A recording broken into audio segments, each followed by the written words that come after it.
आदमपुर का महासंग्राम जारी है। आदमपुर को चौथे उपचुनाव की जरूरत क्यों पड़ी? क्यों आदमपुर के लोग 26 साल से विपक्ष की जो भूमिका है वो निभा रहे हैं? इन तमाम सवालों पर चर्चा करने के लिए मेरे साथ राज्यसभा सांसद दीपेंद्र हुड्डा साहब मौजूद हैं।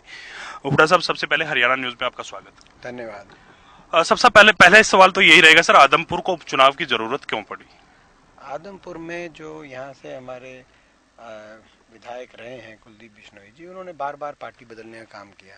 वो अपने निहित राजनीतिक स्वार्थ की वजह से पार्टियां बदलते हैं और जिस रूप में वो फैसले लेते हैं वो मैं समझता हूँ कि किसी दृढ़ता से आज ये कहने में असमर्थ हैं कि वो कौन सी पार्टी अच्छी है। 3 महीने पहले तक उनको कांग्रेस अच्छी लगती थी और क्या लगता था बीजेपी ने हरियाणा का भट्टा बिठा दिया। उससे 3 साल पहले तक उनको लगती थी कि वे बीजेपी अच्छी है और कांग्रेस ने भट्टा बिठा दिया। उससे 4 साल पहले उनको लगता था कांग्रेस अच्छी है और वो कांग्रेस पार्टी में थे। तो वो इतनी पार्टियां बदल चुके हैं और वो अपने राजनीतिक स्वार्थ के, आदमपुर के लोगों को क्या लाभ मिला इतनी पार्टियां बदलने से? आज आदमपुर की दुर्दशा जो है वो इसीलिए है क्योंकि वो कहीं स्थायित्व से राजनीति उन्होंने करी नहीं। तो लोग इससे त्रस्त है और लोग वोट की चोट से बदलाव चाहते हैं आदमपुर में। वो तो ये भी कह रहे हैं कि कांग्रेस पार्टी ने उनको जो मान सम्मान की जो बात कही थी, मान सम्मान मिलेगा, वो मान सम्मान नहीं दिया। राहुल गांधी ने उन्हें मिलने का समय नहीं दिया, लगातार वो समय भी मांग रही थी, उसके चलते वो नाराज थे और उस वजह से उन्होंने पार्टी छोड़ी है। देखिए, कांग्रेस कार्य समिति के सदस्य थे, वर्किंग कमेटी के। इससे ज्यादा क्या हो? कांग्रेस मान सम्मान देगी? कांग्रेस के शीर्ष नेतृत्व प्रदेश में उनकी गिनती थी। कांग्रेस ने उनको पूरा मान सम्मान दिया। भाजपा में क्या मान सम्मान मिला? कांग्रेस में वो जो है कभी सीएम पर के दावेदार रहते थे, कभी कांग्रेस में उनके भाई चंद्र मोहन जी डिप्टी सीएम बने थे। अब बीजेपी में क्या मिल रहा है उनको? सीएम खट्टर साहब हैं, डिप्टी सीएम दुष्यंत चौटाला है, सारा मंत्रिमंडल बटा हुआ है। आदमपुर की जो लिस्ट आई स्टार प्रचारकों की, उसमें 32वें नंबर पे कुलदीप बिश्नोई जी आए। तो बीजेपी में कौन सा क्या मान सम्मान? इससे ज़्यादा मैं समझता हूँ कि राजनीतिक जो है ये बेवकूफ़ी होगी कि उन्होंने कांग्रेस में जो इतना मान सम्मान मिल रहा था उसको वो समझ नहीं पाए और भाजपा के अंदर क्या उनको मिलेगा, ये आज प्रश्न चिन्ह है। कहीं ना कहीं अगर बात की जाए, वो ये लगातार ये कह रहे हैं कि भव्य आदमपुर को संभालेगा और वो केंद्र की राजनीति करेंगे। राजस्थान बेसिकली वो जाना चाहते हैं। बिश्नोई बाहुल्य क्षेत्र है, बीजेपी भी उनकी वहां ड्यूटी लगाने की जो बात है वो निकल करके सामने आ रही है। तो आपको क्या लगता है कि केंद्र की राजनीति में अपने आप को स्थापित कर पाएंगे कुलदीप बिश्नोई? देखिए, मेरे को अभी कोई व्यक्तिगत उनके बारे में उनकी क्या रहेगी उस बारे में मैं ज़्यादा टिप्पणी नहीं करना आता है उससे, मगर आज के दिन जो उनके फैसले रहे हैं उससे वो खुद भी स्वयं भी राजनीतिक रूप से कमज़ोर हुए हैं और आदमपुर का विधानसभा क्षेत्र भी विकास के मामले में पिछड़ा है। विकास की अगर बात की जाए, आप भी विकास की बात कर रहे हैं, विकास पर चर्चा कर लेते हैं। विकास की अगर बात की जाए तो पिछले 2.5 महीने में 530 करोड़ रुपए का जो काम है वो करवाने की बात जो है कुलदीप बिश्नोई कर रहे हैं और वो ये भी दावा कर रहे हैं कि अगर आदमपुर सत्ता में आता है तो आने वाले 2 साल में विकास की बौछार जो है आदमपुर में आने वाली है। देखिए, कोई विकास कार्य आदमपुर में धरातल पे आपको दिखाई नहीं देगा। आज आदमपुर की दुर्दशा, आप सड़क में गड्ढे नहीं, गड्ढों में सड़क दिखाई देंगे। मंडी में परिस्थिति है, धूल और मिट्टी उड़ती दिखाई देगी, मंडी में परिस्थिति है। स्कूल बंद होते दिखाई देंगे। आदमपुर के बहुत से गांव में बच्चे, गरीब आदमी का बच्चा स्कूल के आगे धरने में बैठा है कि मेरे स्कूल को बंद मत करो। किसान धरने में बैठा है 4-4 महीने तक कि हमें मुआवजा मिले। ये स्थिति हो गई है आदमपुर क्षेत्र की, ये स्थिति हो गई है। आड़ती धरने में बैठे हैं कि मंडी को बंद मत करो हमारी। तो आज हर वर्ग जब धरने में बैठने मजबूर हो जाए अपने नई काम के लिए नहीं, अपने पुराने हकों को बचाने के लिए, तो उसको दुर्दशा नहीं कहेंगे तो और क्या कहेंगे। वहीं आप स्कूलों का जिक्र कर रहे हैं, शिक्षा मंत्री कंवरपाल गुर्जर भी प्रचार के दौरान यहाँ आए थे। हमने उनसे सवाल भी पूछा है कि स्कूल जो हैं वो बंद किए जा रहे हैं, ऐसा लगातार जो है चर्चा चल रही है, लोग जो हड़ताल कर रहे हैं ग्रामीण। तो उनका कहना है कि स्कूल जो है वो बंद नहीं किए जा रहे। हालांकि 105 स्कूल उन्होंने बंद किए थे, 166 स्कूल दोबारा से चालू कर दिए गए हैं। अब स्कूलों को मर्ज किया गया है। पहले प्रिंसिपल, हेड मास्टर 5वीं का अलग हेड टीचर होता था, 8वीं का अलग, 10वीं का अलग, 12वीं का प्रिंसिपल अलग होता था। अब उनका चौधरी जो है स्कूल का एक बना दिया, जिसके चलते ये भ्रामक प्रचार जो है विपक्ष फैला रहा है।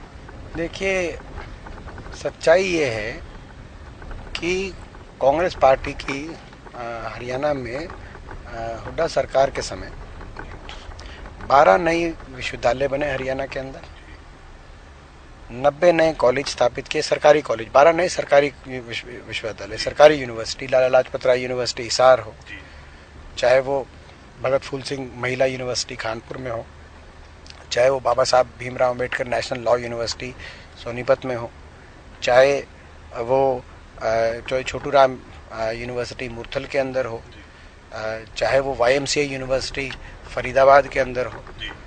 तो ये कुल मिलाकर 12 सरकारी यूनिवर्सिटीज़ बनी, 90 कॉलेज हरियाणा के अंदर स्थापित किए गए सरकारी, और 150 ITI और पॉलिटेक्निक हरियाणा के अंदर सरकारी स्थापित की गई, और 2500 के लगभग स्कूल हरियाणा के अंदर नए बनाए गए, जिसमें जो नए बने या जो स्कूल जो अपग्रेड किए गए। दुख की बात यह है कि, और साथ में 10 साल की सरकार में 1 लाख से ज़्यादा शिक्षा महकमे में भर्ती की गई, जो हमारी सरकार थी। इस सरकार में 8 साल में एक भी शिक्षक भर्ती नहीं हुआ। तो जब शिक्षक ही भर्ती नहीं होगा, ये जो स्कूल बंद किए जा रहे हैं, ये जो स्कूल मर्ज किए जा रहे हैं, ये इसलिए हो रहा है कि शिक्षक सरकारी नौकरी समाप्त कर दिया आपने, शिक्षकों की भर्ती नहीं करी, उनको जो है किसी न किसी रूप में उन पदों को समाप्त कर दिया गया। तो जब शिक्षकों की भर्ती नहीं करेगी सरकार की नीयत और नीति ये रहेगी कि सरकारी शिक्षक भर्ती ना हो, सरकारी स्कूल धीरे धीरे कम हो। चिराग योजना भी उस दिशा में ही एक कदम है। तो ये जो नीति है, इससे हरियाणा गरीब किसान के बच्चे को जो शिक्षा मिलनी चाहिए, खासतौर पर ग्रामीण अंचल में, आज वो कहीं ना कहीं उस रूप में नहीं मिल पा रही है, और यही हमारा संघर्ष है।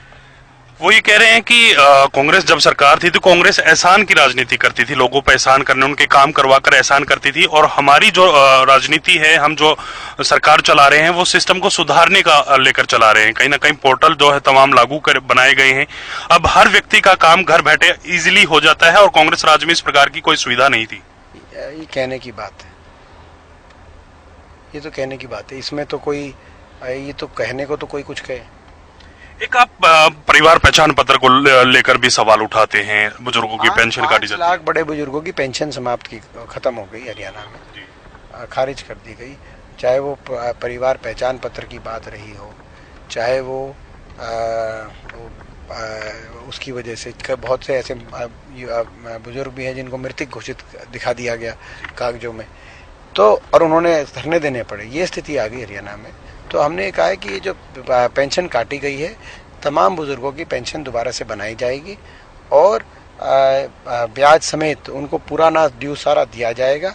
और जब कभी अगर कांग्रेस पार्टी की सरकार हरियाणा में बनती है, तो बुढ़ापा पेंशन देश में सबसे ज़्यादा 6000 बुढ़ापा पेंशन करके हरियाणा के हर बुजुर्ग को दी जाएगी। कल केंद्रीय गृह मंत्री अमित शाह भी हरियाणा में थे, और वो स्टेज से मन से आरोप लगा रहे थे कि 3D की जो सरकार है वो हुड्डा सरकार थी, उसमें दामाद की चलती थी। इस प्रकार के जो आरोप हैं वो लगा रहे हैं, कहीं ना कहीं दरबारियों की चलती थी, डीलर्स की चलती थी।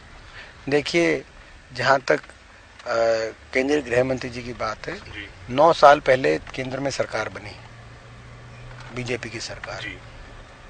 8.25 साल पहले हरियाणा में भाजपा सरकार बनी, तो 8-9 साल हो गए इनको। 8-9 साल के बाद इनको ये बताना चाहिए कि इन 2 टर्म की सरकारों ने हरियाणा में क्या किया, अपनी उपलब्धियां बताए। आज हम अपने काम बताकर लोगों के बीच में जा रहे हैं। आदमपुर में भी अपने काम बताकर, हमारे समय आदमपुर में 19 गांव के अंदर वाटर वर्क्स बने, हमारे समय आदमपुर में 2 दर्जन गांव के अंदर खेल के स्टेडियम बने, हमारे समय आदमपुर के हर गांव के अंदर ग्रामीण विकास हुआ, गलियां इंटरलॉकिंग टाइल पक्की गलियां बनाने का काम हुआ, मंडी के अंदर सड़कें बनी, मंडी की जो मेन सड़क है वो बनी, आदमपुर में नेशनल हाईवे से आदमपुर को कनेक्ट किया गया, चाहे वो हिसार डबवाली का नेशनल हाईवे है वो भी आदमपुर को टच करता है, और चाहे वो जो राजस्थान हिसार कैथल अम्बाला का नेशनल हाईवे है, ये नेशनल हाईवेज आए।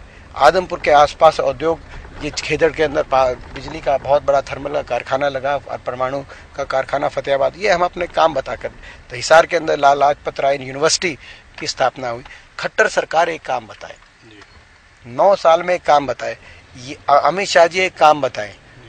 ये बड़े दुर्भाग्य की बात है कि आज 9 साल के बाद भी उनको अपने हरियाणा में आकर उनको अपनी स्पीच में हुड्डा साहब को और हुड्डा सरकार को निशाने पर रखना पड़ता है। इससे हमें हमारा आत्मविश्वास जरूर जागता है, यानी कि लोगों में हमारे प्रति कांग्रेस पार्टी की सरकार की के प्रति लोगों की कहीं ना कहीं भावना उनको रिपोर्ट मिली होगी, तभी वो निशाने पे हमें रख रहे हैं, अपने काम नहीं बता रहे। लेकिन इसका ये भी पता चलता है, इसकी उनकी भी पोल खुलती है कि उन्होंने कुछ किया ही नहीं। एक संगठन को लेकर सवाल रहेगा सर, पिछले 8 साल से आप लोग संगठन नहीं बना पाए। अंतिम सवाल रहेगा सर, पिछले 8 साल से आप लोग संगठन नहीं बना पाए, लगातार दावा किया जा रहा है जल्द से जल्द संगठन बनाया जाएगा। ऊपर से आपके कुछ साथी भी नाराज हैं, चाहे किरण चौधरी की बात कर लीजिए, रणदीप सुरजेवाला की बात कीजिए, कुमारी शैलजा की बात कर लीजिए, वो क्यों प्रचार के लिए नहीं पहुंच पा रहे सर? कोई नाराज नहीं है, हर कांग्रेस पार्टी संगठित रूप से चुनाव लड़ रही है। हर कांग्रेस का कार्यकर्ता और हर कांग्रेस का नेता की यही भावना है, यहाँ से हम जीते, और सबका पूरा समर्थन मिल रहा है। हर अपने जो भी समय अनुसार जो समय दे सकता है वो समय दे रहा है, जो अपने कार्यकर्ताओं को की ड्यूटी लगा सकता है कार्यकर्ताओं की ड्यूटी लगा रहा है। सबका यहाँ पर पूर्ण रूप से पूरा साथ और समर्थन हमें मिल रहा है। जीत को लेकर आश्वस्त है? पूरा जीत हो। आदमपुर में बदलाव आएगा, आदमपुर से बदलाव आएगा। आदमपुर में बदलाव के लिए मतदान करेंगे, जैसे मैंने कहा, और आदमपुर में लोग हरियाणा में भी बदलाव के लिए मतदान करेंगे। हरियाणा में हुड्डा सरकार और खट्टर सरकार को तराजू पे तोल के आदमपुर के लोग इस निष्कर्ष पे पहुंच रहे हैं कि दोबारा से हरियाणा में विकास और खुशहाली का समय वो दौर वो दोबारा देखना चाहते हैं। मार्जिन कितना रहने वाला? निर्णायक मार्जिन से हम जीतेंगे। शुक्रिया सर बातचीत करने के लिए। तो ये थे सांसद दीपेंद्र हुड्डा, जिनका साफ तौर पर कहना है कि दोनों ही पलड़ों को तराजू में तोला जाएगा। आदमपुर के लोग हैं, भारतीय जनता पार्टी के कामों को भी तोलेंगे और कांग्रेस के भी कामों को तोलेंगे, उसके बाद अपना निर्णायक जो फैसला है वो लेंगे, और इस फैसले में कहीं ना कहीं कांग्रेस की जीत उनको नजर आ रही है। कैमरामैन राजेश के साथ मैं रवि कालीरमन, हरियाणा न्यूज, आदमपुर।